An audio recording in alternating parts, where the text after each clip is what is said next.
今朝5月2日，老前头有点讲呢嘛，带罗达去啊，吃寿丑。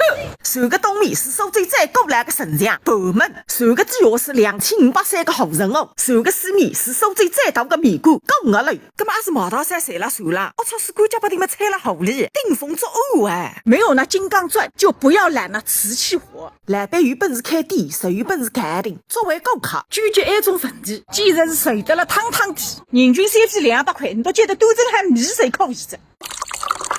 海鲜拼盘，好辣！深进山哦，搿张皮是灵魂，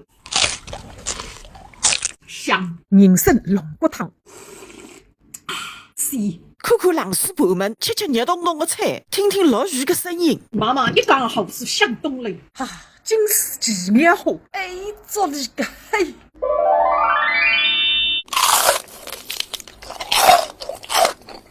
哟，谢丽姐姐，你今朝哪有来吃八道菜？放那个屁！俺也试试看，吃子都不同意了，别为娘娘追呢。